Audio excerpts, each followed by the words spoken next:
Mari, silakan masuk. Arina, ayo silakan duduk.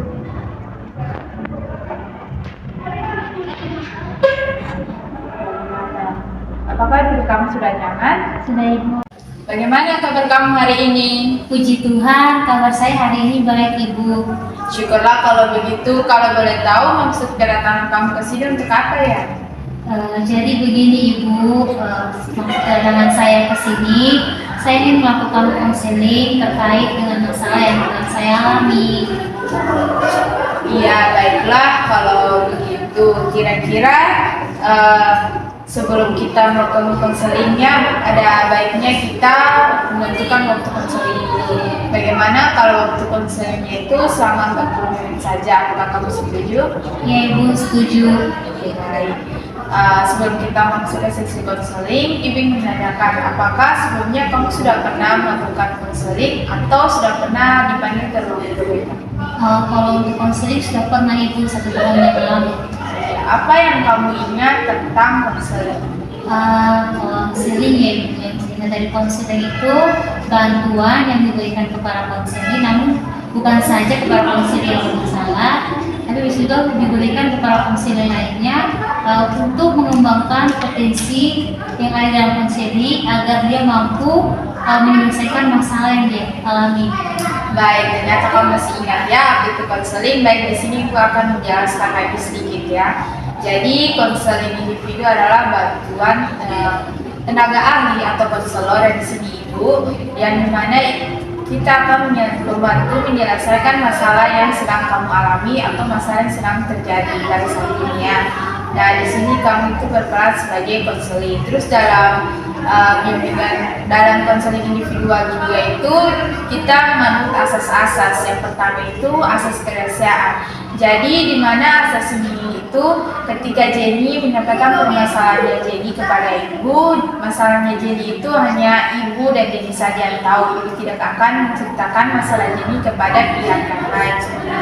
Terus yang kedua juga itu ada asas keterbukaan, yang dimana dalam Jenny menyampaikan masalahnya Jenny itu Jenny diharapkan terbuka dan berbicara secara apa adanya tentang masalah yang sedang Jenny hadapi.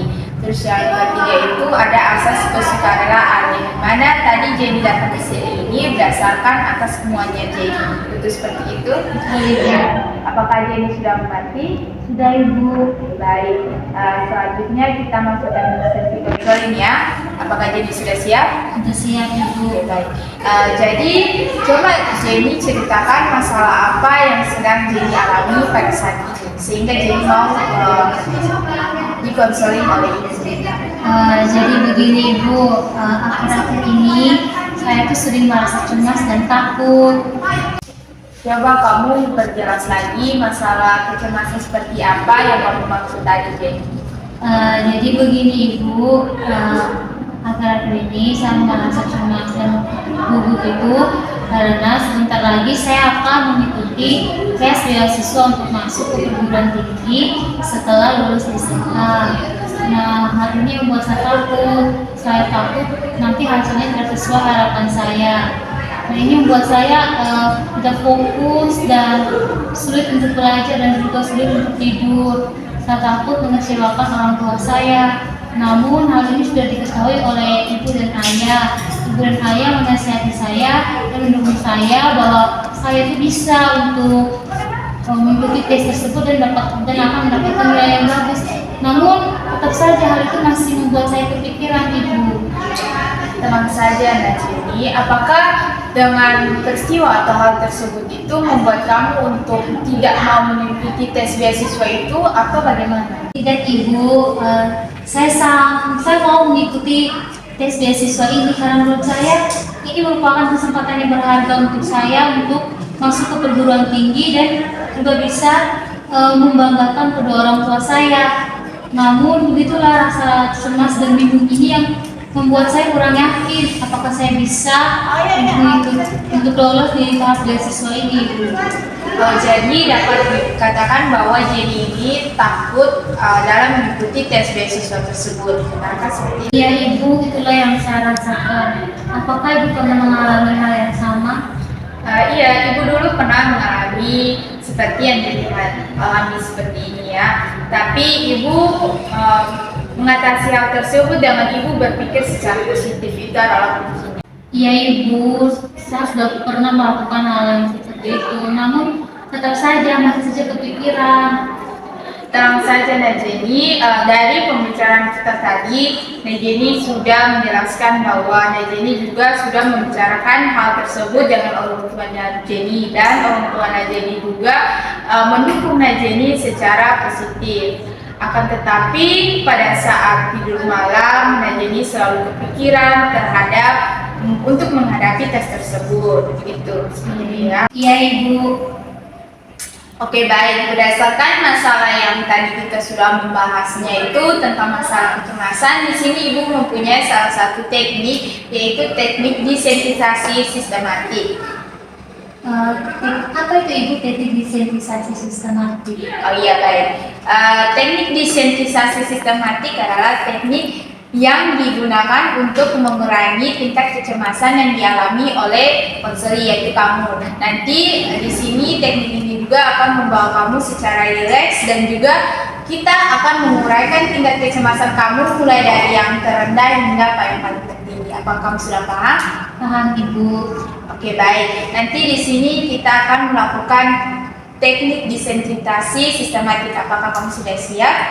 Siap Ibu. Oke, baik. Pertama-tama kamu pejamkan mata kamu, rileks, tarik nafas, buang. Oke, baik. Sekarang kamu berpikir kamu berada di suatu tempat yang kamu senang, yang kamu sukai. Apakah kamu sudah berpikir kamu sekarang berada di mana? Baik Ibu, sekarang saya berada di padang rumput yang sangat luas. Baik, di padang rumput itu bagaimana suasananya di sana? Suasana di padang rumput ini sangat sejuk dan tenang, serta menyejukkan hati saya Ibu, dan saya seorang bukti di sini. Oke, baik. Bagaimana perasaan kamu sekarang? Apakah kamu sudah merasa rileks atau bagaimana? Oke, baik. Silakan kamu tarik nafas dalam-dalam. Dalam hitungan ketiga, kamu buang nafas. 1, 2. Ya, silakan buka mata kamu perlahan. Oke, baik. Bagaimana perasaan kamu sekarang?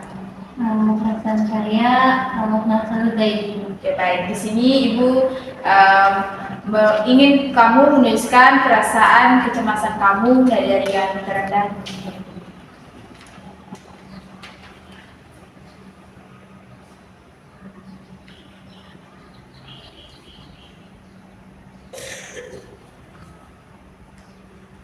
Baik Ibu. Baik, terima kasih. Sekarang kita akan masuk ke dalam teknik desensitisasi sistematik. Tadi kan kamu sudah menulis hierarki kecemasan kamu. Nah, sekarang kita memasuki teknik desensitisasi sistematik. Di sini Ibu meminta kamu untuk merilekskan badan kamu. Silakan.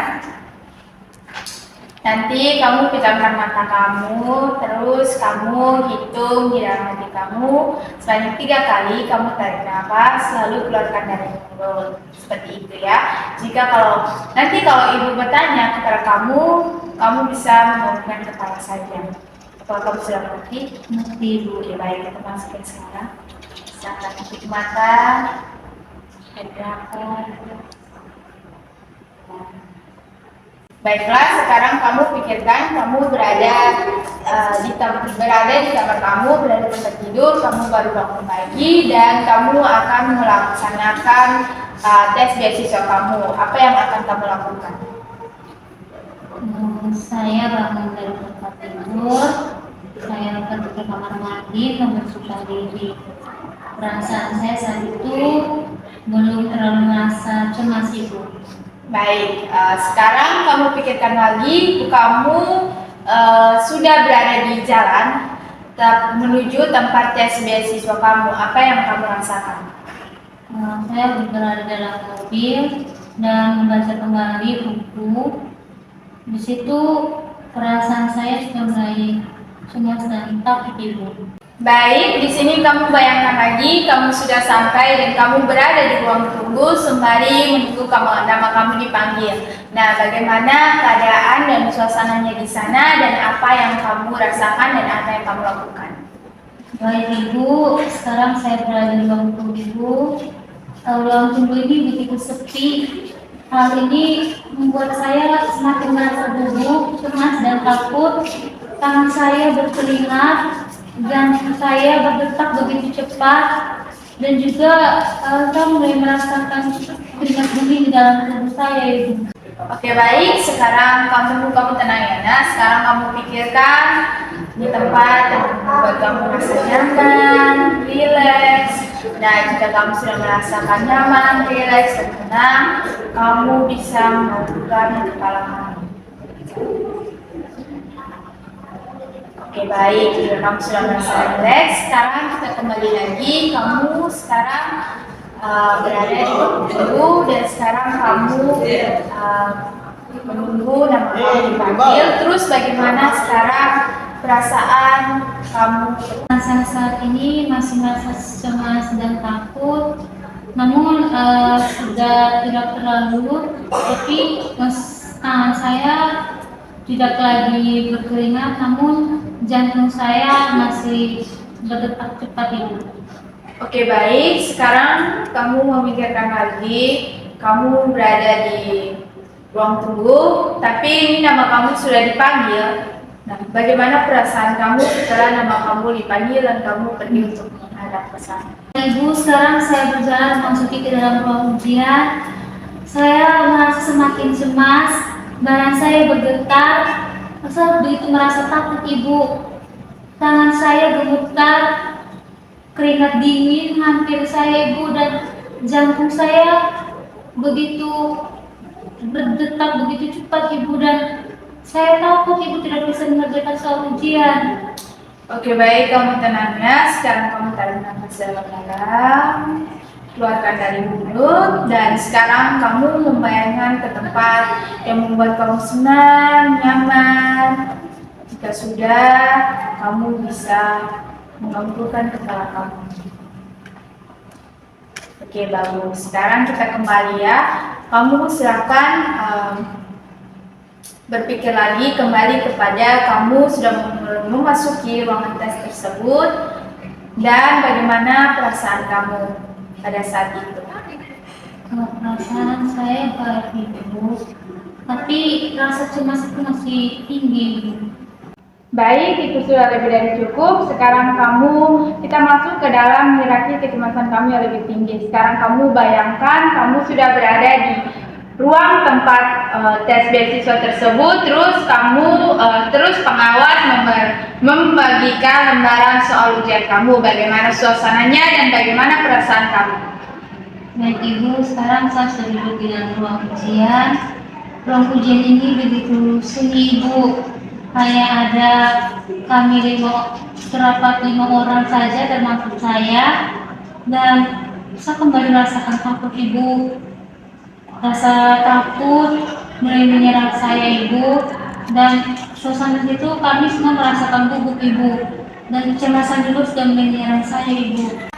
Oke, baik, tenang saja. Sekarang kamu tarik nafas kamu dalam-dalam, keluarkan dari mulut, lakukan hingga kamu merasakan rileks, nyaman, sembari kamu memikirkan tempat atau suasana yang membuat kamu nyaman.